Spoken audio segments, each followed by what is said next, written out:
Aujourd'hui, j'ai le plaisir de recevoir Géraldine Prévost-Gigant. Elle est psychopraticienne, autrice et conférencière.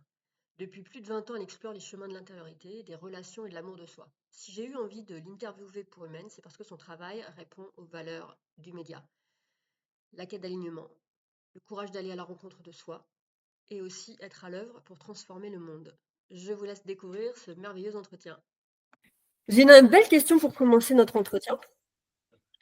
Comment définis-tu l'ombre et pourquoi est-elle essentielle à notre puissance?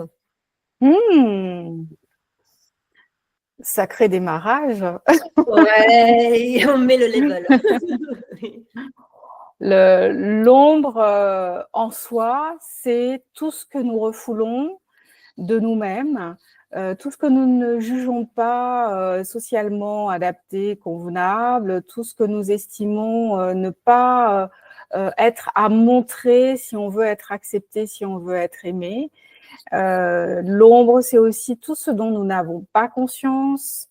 Et c'est aussi, et ça on en parle beaucoup moins, on met dans l'ombre aussi des dimensions positives de notre être que nous n'osons pas assumer. Donc nos parts d'ombre, ce sont les parts de nous-mêmes que nous jugeons ne pas être en adéquation avec la société, notre groupe, nos partenaires de vie, nos collaborateurs, nos amis et nous-mêmes. Et ce sont aussi, nos parts d'ombre sont aussi les parties de nous que nous ignorons ou que nous n'osons pas approcher, qui peuvent être des parts positives que nous allons mettre dans l'ombre parce que, par exemple, par peur, si je rayonne trop, on va être jaloux. Donc, je rayonne à demi.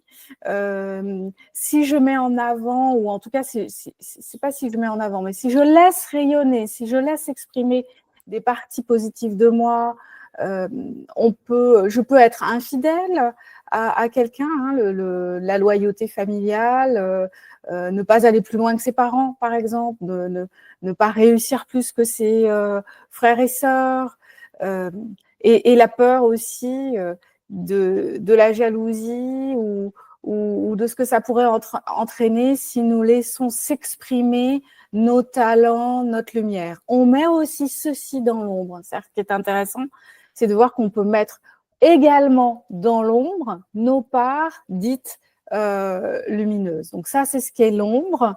Et ta deuxième question? Et pourquoi est-ce qu'elle est essentielle à notre puissance?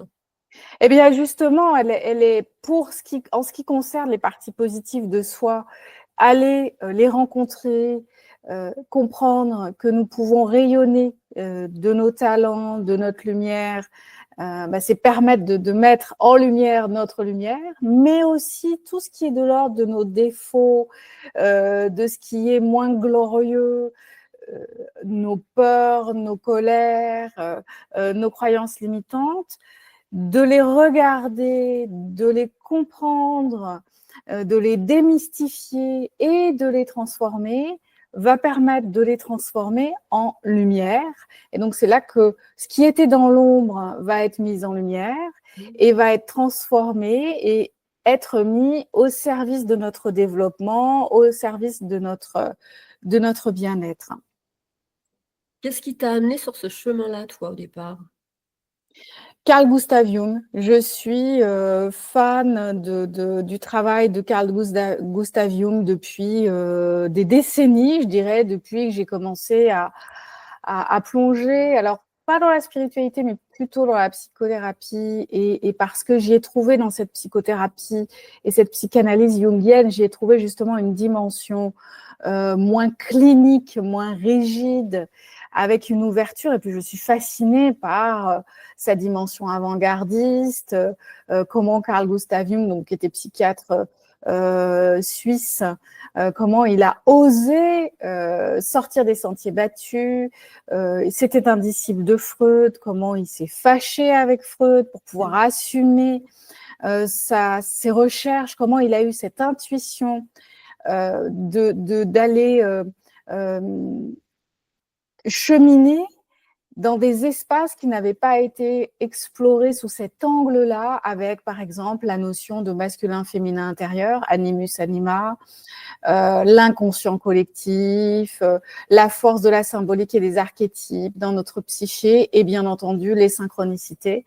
Et donc, j'ai été formée à l'approche jungienne, c'est quelque chose qui est dans mon accompagnement en consultation individuelle, bien sûr. Et je me suis aperçue, chemin faisant, en fait, que beaucoup de personnes tentaient de mettre de côté certaines dimensions. Et ces dimensions, si elles sont découvertes et comprises, pouvant aider l'individu. Et donc, c'est ce qui m'a amenée à avoir envie d'écrire ce livre, et notamment spécifiquement pour les hypersensibles et les hypersensibles spirituels, parce que dans leur rapport au monde et à la spiritualité, eh bien, voilà, il y a des mécanismes qu'ils mettent en place et ils mettent certaines choses dans l'ombre, et ça entrave en fait et leur bien-être, et leur développement personnel et leur développement spirituel. Mais justement, ces hypersensibles spirituels, c'est ceux que tu reçois en séance individuelle. Absolument. Et d'autres, hein, Oui. c'est une de mes spécialités. Je reçois beaucoup d'hypersensibles et des hypersensibles spirituels, mais aussi d'autres personnes avec d'autres profils. Mais c'est vrai que c'est quand même c'est la majeure partie de ma patientèle, oui. Et donc, le travail de l'ombre sur ces personnes en particulier, est-ce qu'il y a une différence avec les personnes plus typiques? On peut trop les mots mettre là-dessus, mais est-ce qu'il y a une différence avec les personnes plus typiques et les personnes hypersensibles spirituelles avec le shadow work? Oui, les hypersensibles et les hypersensibles spirituels sont très soucieux d'être gentils, empathiques et sont dans la suradaptation. Et leur part d'ombre par rapport à ça, ça va être de ne pas oser être soi, penser qu'en étant soi-même, on fait de l'ombre à l'autre, alors qu'au contraire. Et il y a chez les hypersensibles spirituels ce que j'appelle le contournement spirituel, c'est-à-dire comment on utilise la spiritualité pour entretenir nos travers, comme par exemple le sauvetage, être en permanence en train d'essayer de sauver les autres, penser qu'on est la cause et le remède. Et aussi, c'est parce qu'on a un fond de culpabilité permanent quand on est hypersensible.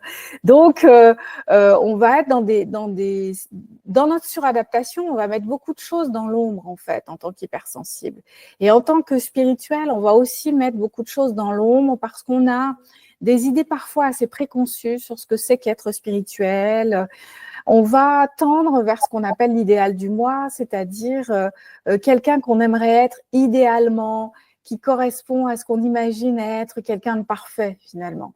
Et donc, en fait, être dans un épanouissement spirituel, c'est justement assumer nos imperfections. C'est ne pas être sans arrêt en train de gommer ce que l'on estime être des défauts, mais au contraire, embrasser nos différences, nos soi-disant défauts, pour être profondément en paix avec nous-mêmes. Et c'est ça, la vraie spiritualité. Donc, les hypersensibles et les hypersensibles spirituels, voulant toujours être aimés, acceptés, bah oui, parce qu'ils sentent plus ou moins consciemment qu'ils sont atypiques dans une société très normée. Et donc, très tôt, les hypersensibles vont apprendre à s'hyperadapter pour correspondre au fonctionnement normal, général. Et c'est là que commence en fait le processus de mettre dans l'ombre un certain nombre de choses qu'ils estiment ne pas être en adéquation avec le monde typique, normé. Donc ça commence comme ça.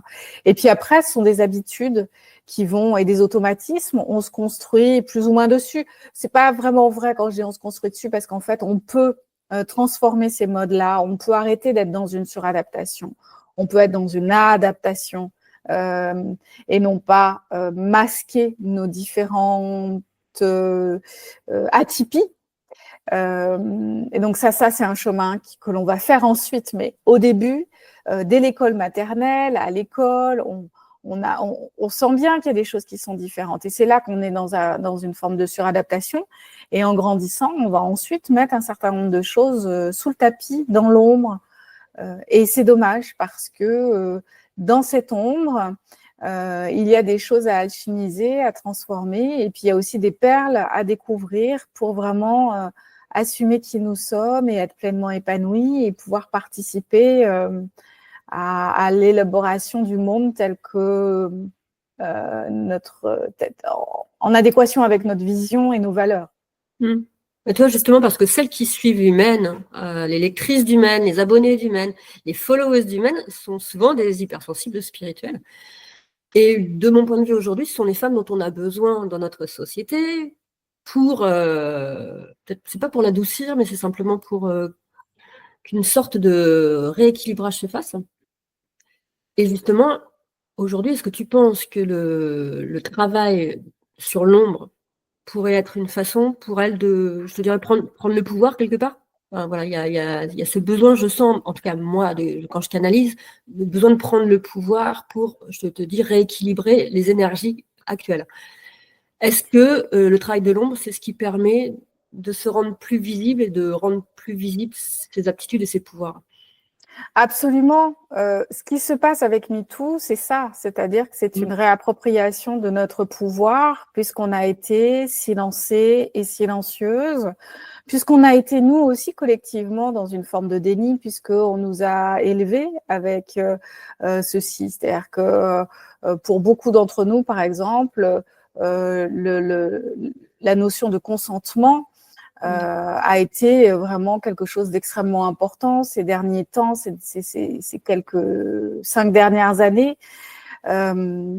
Donc, cette réappropriation de notre pouvoir et la possibilité que la voix du féminin se fasse entendre dans nos sociétés, déjà ça, c'est un vrai rééquilibrage des forces pour que la voix du féminin puisse se faire entendre, mais aussi la voix du féminin au sens de chemin du féminin puisse être plus large et non pas un petit chemin dans l'herbe anecdotique. Donc notre chemin du féminin dans la société, en parallèle avec la voix du masculin, elle est indispensable et nécessaire. Et par rapport à la planète Terre également. Ce qui se joue dans nos sociétés occidentales, c'est valable aussi dans d'autres sociétés, dans d'autres continents. On voit bien à travers le monde, sur le globe entier, que les femmes n'ont pas, sauf quelques micro-sociétés au fin fond du Nil ou de l'Amazonie où ils demeurent, des tribus plus matriarcales ou égalitaires, mais c'est très, très anecdotique. Majoritairement, il y a quand même une dominance et une domination patriarcale et masculine. Et donc, le travail de l'ombre, pour nous les femmes, c'est aller chercher ce pouvoir que nous avions vu jusqu'alors comme du masculin toxique. En fait, cette prévalence, cette prédominance du masculin toxique, que nous ne nommions pas comme cela, nous avions souvent inconsciemment associé le masculin à quelque chose de toxique. Et donc, c'est aussi probablement inconsciemment la difficulté que nous avions dans notre exploration de contacter le masculin en soi pour rééquilibrer les pôles et donc saisir cette énergie et cette force. Et donc, le travail de l'ombre, c'est aller chercher la notion en fait de force et de pouvoir et de le regarder sous le sens magnifié, c'est-à-dire le sens positif du pouvoir. Le sens positif du pouvoir, c'est l'action, c'est agir, c'est aller vers. Et si ce pouvoir sert des valeurs de générosité, de contribution, d'altérité, de douceur, de guérison, de partage, là, ça devient magnifique. Et c'est ça, le féminin sacré, c'est ça. Le féminin, une femme s'étant réconciliée avec la notion de pouvoir, donc ayant été dans l'ombre, ayant été saisir la notion de pouvoir et l'ayant regardée, ayant fait face à ce pouvoir et l'ayant alchimisé, illuminé, elle va pouvoir sentir ce pouvoir d'agir, d'action, de création. Et le monde a besoin que les femmes deviennent actrices, créatrices et qu'on puisse tous ensemble être dans une altérité, être dans une société de l'altérité. Et le féminin, c'est aussi le respect du vivant, le respect de l'humanité, pour revenir au titre de ton magazine, et des humaines. Et donc, les humaines ont eu peu de voix, c'est-à-dire on n'a pas beaucoup laissé de place à la parole des femmes. Et c'est une parole sage, bien souvent, majoritairement, parce que nous avons une sensibilité qui n'est pas seulement due à l'éducation et à la différence des genres, c'est aussi une sensibilité liée à un certain mode de connexion à soi-même, à notre intériorité, qui nous permet d'avoir accès à certaines dimensions. Aujourd'hui, il y a fort heureusement des hommes qui vont regarder au-dedans d'eux et laissent éveiller leur part de féminité pour avoir une connexion avec eux-mêmes, une connexion avec le vivant. Et ils sont aussi dans ce rééquilibrage. Et il y a aussi d'autres extrêmes avec des déconnexions avec nos différentes polarités intérieures. Ça, c'est aussi l'apport de Jung. Alors aujourd'hui, je m'interroge beaucoup sur comment donner d'autres mots et traduire différemment cette pensée des polarités intérieures masculines et féminines, parce que je trouve qu'elles viennent, enfin, en tout cas moi, ça me pose question, dans quelle mesure cette vision qui date du siècle dernier, du début du siècle dernier majoritairement, en psychanalyse jungienne, fin du 19e, début du 20e. Aujourd'hui, je pense qu'on a besoin de moderniser ce discours pour pouvoir se rapprocher de l'évolution de notre société. Donc moi, je m'interroge beaucoup sur cette symbolique du féminin, du masculin intérieur, le féminin qui représenterait une forme de passivité, le masculin qui représenterait une forme d'action. J'utilise encore ce langage parce que c'est un moyen de faire passer des messages et des énergies, mais cependant, je cherche en fait à trouver un autre vocabulaire pour ne pas continuer finalement à alimenter des stéréotypes concernant le genre féminin. Je trouve que c'est exactement, enfin, toi, c'est un peu mon questionnement du moment aussi, ça entretient la dualité aussi, enfin, la dualité dans le sens d'opposition. Et cliché. Ce qui est en train de se passer actuellement, là, avec le retour un peu du masculinisme, enfin, le retour, c'est clair. Et donc, on est en train de réentretenir des oppositions qui avaient quand même été pas mal amenuisées. Et je suis d'accord qu'avec toi, l'usage des mots aujourd'hui continue de faire perdurer les stéréotypes. Ouais, exactement. Et c'est compliqué aujourd'hui aussi comme c'est inconnu, moi je ne sais pas encore les mots non plus, mais je ressens les énergies. Quand j'utilise certains vocabulaires, je sens de la dureté, je sens de la compact. C'est compact en fait. Alors que ça demande là exactement. À aller plus loin, à élargir et à assouplir, oui, à sortir des cases finalement et de la notion de séparativité. Et donc là, est-ce que tu serais à une nouvelle étape de tes recherches, de ton travail scientifique, quelque part, parce que pour moi, tu es une scientifique. Et est-ce que là, c'est le début d'une nouvelle ère pour toi, une nouvelle étape de travail? Je pense, oui, parce qu'en fait, quand j'aborde l'histoire de l'ombre, l'aspect, l'angle du shadow work, donc de l'ombre et de la lumière, bien entendu, je suis dans un paysage et un vocable qui est de l'ordre de l'ombre et la lumière, donc la dualité et la réunification des polarités. Donc là, on est vraiment dans une pensée très jungienne et très pensée non duelle. Il y a tout un courant philosophique et spirituel de pensée non duelle que j'aime beaucoup, beaucoup. Mais en dehors de la thématique de l'ombre, du shadow work, en fait, je m'aperçois que je ne suis plus dans cette grille de lecture. Je suis déjà plus loin en m'adressant à un être qui est à la fois ombre et lumière, à la fois masculin, féminin, et je pense qu'on tend vers ceci, et vers un être qui s'est incarné dans un genre ou dans un autre, mais c'est un être qui s'est incarné et c'est plutôt à un être en chemin que je m'adresse aujourd'hui. la thématique dont on parle là, sur féminin, masculin, je réfléchis à cela pour essayer de trouver d'autres mots et s'il s'agit de parler, d'être dans une forme de dualité, quel langage, qu'est-ce qu'on pourrait utiliser d'autre qui pourrait éviter les stéréotypes. Voilà, j'ai pas encore trouvé. Et le sujet sur lequel je souhaite écrire, mais j'ai pas encore assez de temps parce que je suis sur d'autres projets éditoriaux, mais j'ai déjà un synopsis concernant ces hommes qui sont en contact avec la dimension sensible et leur relation avec nous. Donc, ce serait un ouvrage qui s'adresserait aux femmes, mais concernant ces hommes-là, parce que j'ai beaucoup de patientes qui pensent qu'il n'existe pas, ces hommes sensibles. Ces hommes qui ont développé une dimension sensible en eux, elles ne les voient pas, elles doutent de leur présence, de leur existence sur Terre, alors qu'ils font partie de ma patientèle, par exemple. Donc ça, c'est vraiment un sujet de recherche, en fait. J'écoute avec beaucoup d'attention, j'observe, j'explore, en fait, la conscience de ces jeunes hommes, parce c'est les nouvelles générations, ils ont moins de 40 pour la plupart, sauf exception. Et parce que quand je les...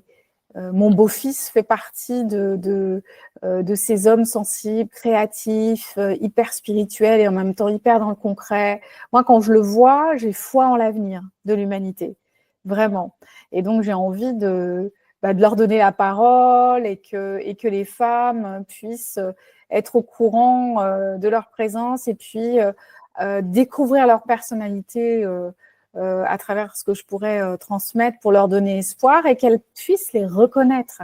Parce que c'est comme s'il y avait des vieux programmes de masculin toxique. Quand on a ce programme-là en termes de représentation du masculin, on ne voit que ça.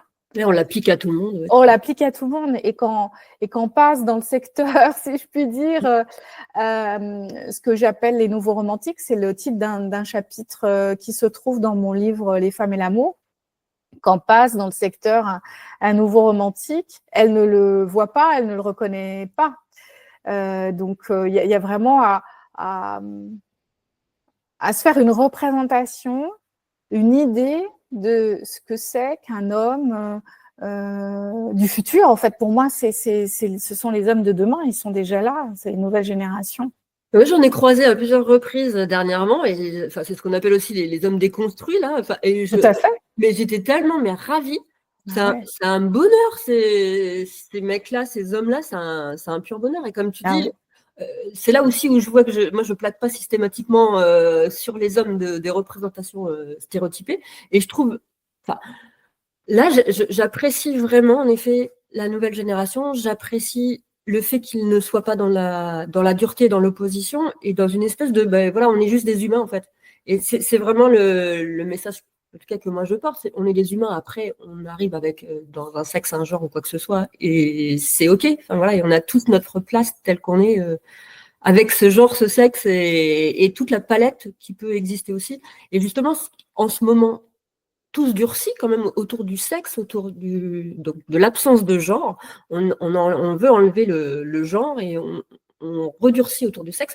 Et est-ce que pour toi, c'est plutôt la fin d'un système, voilà, un schéma qui arrive à sa fin, ou est-ce que ça va durer encore un petit moment, tous ces durcissements-là? Je suis convaincue qu'on est à un carrefour. Je ne sais pas du tout de quel côté va pencher la balance. Avec l'écriture des hypersensibles spirituels, j'ai parlé de ce monde du futur qui nous appelle, où il y aurait un respect du vivant, une vraie humanité, de l'altérité, un éveil des consciences. Je pense que j'ai dû sentir que nous allions arriver à un point de bascule. Dans le deuxième volume, d'ailleurs, je parle de cette sortie de cycle et de ce démarrage d'un nouveau cycle de l'humanité. Et là, on est vraiment sur le point de bascule. Donc, quand j'ai écrit les hypersensibles spirituels, c'était avant que ça bascule vraiment. Il y avait les prémices. Et là, on est sur le point de bascule et on ne sait pas de quel côté la balance va pencher. Je pense que si on s'y met tous, et ça peut basculer du bon côté. Mais ce qui est important, c'est que beaucoup de gens se disent qu'ils sont un grain de sable dans l'océan ou sur une plage, mais un grain de sable fait partie du sable de la plage et a sa part, sa place, son importance. Et toi, dans cet espace-là, parce que toi, alors, dans mes représentations, à mes yeux, de ce que j'ai vu, lu, entendu de toi, je vais y aller sur le mot, mais tu vois, tu serais une sorte d'égérie de ce rassemblement, de ce soulèvement, de cette révolution, en fait. Justement, est-ce que toi, tu as conscience de ça et voilà. Est-ce que tu en as conscience? J'en ai conscience quand on me le dit tel que tu me le dis. Je vais te faire une confidence, et pour ceux qui nous écoutent aussi, au tout début de mes études, en fait, sur la conscience humaine, j'ai rencontré une masseuse énergétique qui captait des informations.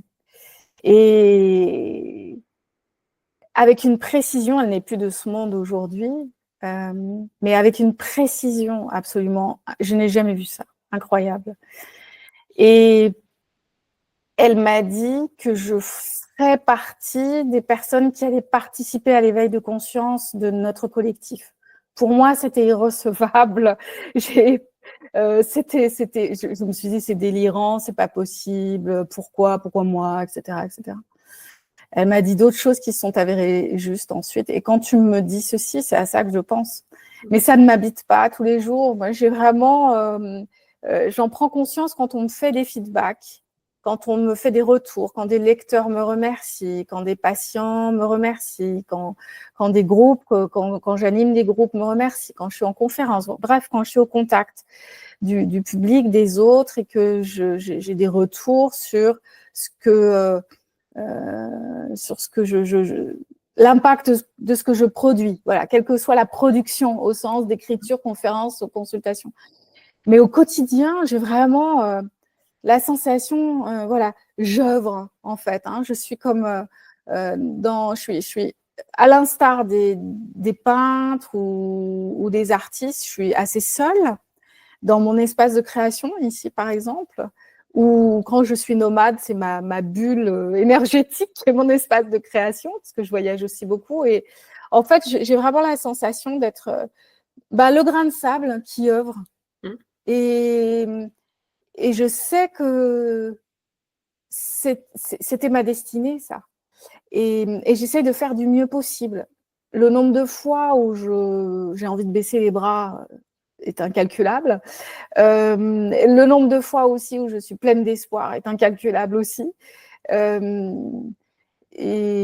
si je peux inspirer d'autres personnes, tant mieux. Voilà. Moi, tu vois, moi, je te dis pas ça par flagornerie. Hein. Non, mais il y a vraiment le truc là de cette femme-là et d'autres femmes.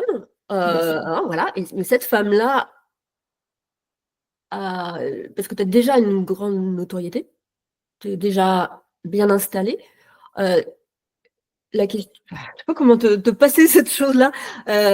C'est quoi l'étape d'après? Mais ça, c'est quoi l'étape d'après? C'est-à-dire, voilà. Bon, c'est quoi l'étape d'après? Mais pas en te mettant dans la posture d'égérie ou de modèle ou je ne sais pas quoi. C'est vraiment parce que je le sens fort. Enfin, mais moi, je le sens fort là. Peut-être que j'aurais pas dû le partager, mais en tout cas. Si. Je le sens tellement fort. Je me dis, tu vois, quand je te parle de femmes au pouvoir, pour moi, femme au pouvoir, c'est-à-dire d'être dans une institution qui crée une institution, je ne sais pas, qui a du pouvoir et qui rayonnerait. Bon, bref, voilà. L'étape d'après, c'est ce que la vie va me proposer, c'est ce que les personnes qui me suivent aussi vont permettre, parce que leur présence permet ma visibilité. Je dis toujours, sans lecteur, je n'aurais pas cette visibilité, sans ces personnes qui prennent du temps pour m'écouter et recevoir ce que je leur transmets et sont suffisamment ouverts pour être touchés. Tout le travail que je fais n'existerait pas. Donc, ce travail, il existe par écho. L'écho qu'il y a en chacun en fait, permet une co-création. Et l'étape suivante, il est vrai que j'ai envie d'autre chose, je ne sais pas encore quoi. D'accord. Il y a d'autres terrains, d'autres endroits, d'autres expressions. Je sais qu'il y aura et qu'il y a déjà et qu'il devrait y avoir plus de place pour des dimensions créatives, artistiques. J'ai un projet, mais je ne pense pas que ce soit celui-là qui donnera plus d'envergure à ma parole. C'est plutôt que je vais permettre à des personnes d'avoir plus d'envergure, c'est différent. J'aime participer à ça, mais ce sera inclus dans toutes mes activités. Mais je pense qu'en effet, il va se produire quelque chose, mais je ne sais pas encore quoi, moi. D'accord. D'accord, ok, d'accord. Mais c'est parce que ça me pousse tellement fort. Tu le vois avant moi. Okay. Non, mais, je ne suis pas surprise. Ok. Non, parce que oui, je le vois avant toi. C'est-à-dire que je peux partager. Bien sûr. Donc, elle est celle qui, en effet, éveille les consciences et elle est celle qui nourrit, nourrit l'espace où il y a de la tristesse. Il y a un endroit où il y a, pas en toi, il y a un endroit où il y a de la tristesse et elle est celle qui apporte le remède à cette tristesse. Et j'entends et je sens que ça se passe en groupe, ça se passe sur scène, ça se passe, c'est au-delà de la conférence, hein, c'est vraiment des choses qui sont de l'ordre de l'expérience et de la guérison collective. Alors quand je mets guérison, on s'entend, enfin, je pense qu'on s'entend sur ce mot-là. Enfin, voilà, il y a une guérison collective et cette espèce de grande tristesse bloque qui bloque actuellement beaucoup de femmes et certains hommes, mais là moi je m'axe plus sur les femmes, donc qui bloque beaucoup de femmes. Il y a cette femme-là qui guérit en fait, et qui appose les mains et qui met des mots et qui appose les mains. Et moi je vois ça sur scène, je vois ça de façon francophone et au-delà. J'ai déjà expérimenté. Je sais que dans les conférences que je donne, je transmets au travers de ma voix et de mon intention. Et là,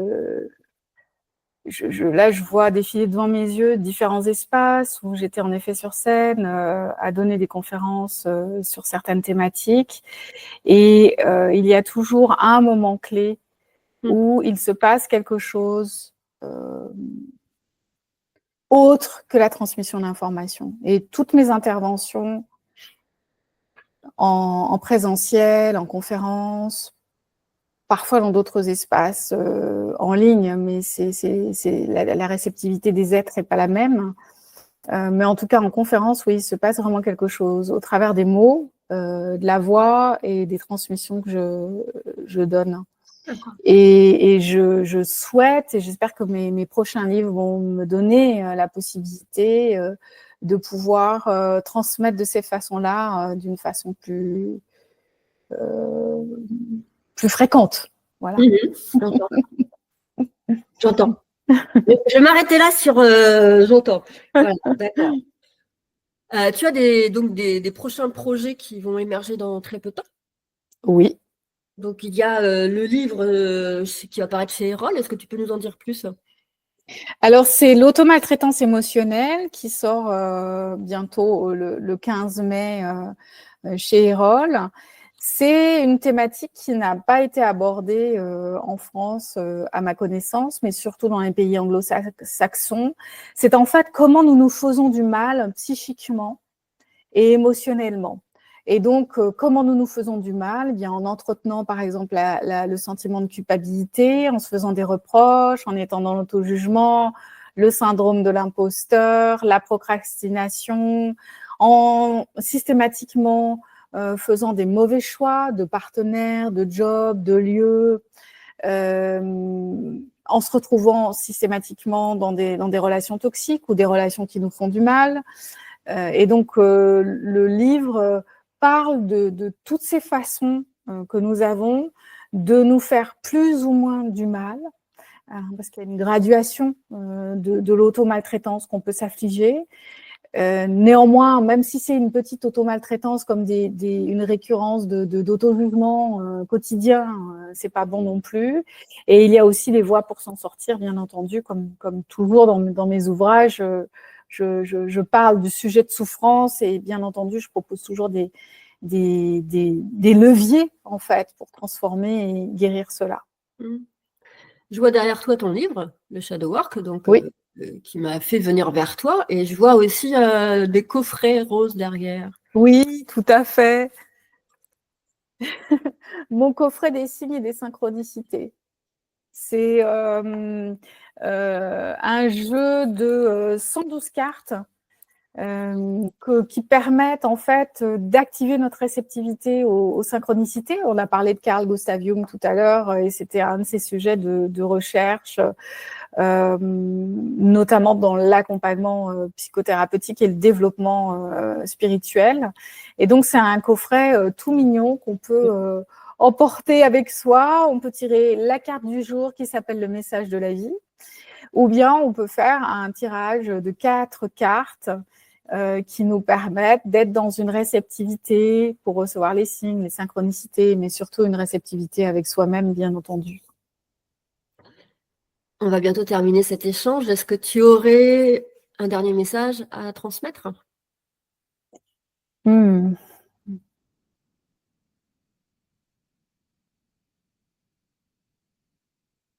Oui, quelque chose qui m'habite depuis les dernières 24 heures sur la confusion chez beaucoup de ce que c'est que l'exploration de soi, le travail de connaissance de soi,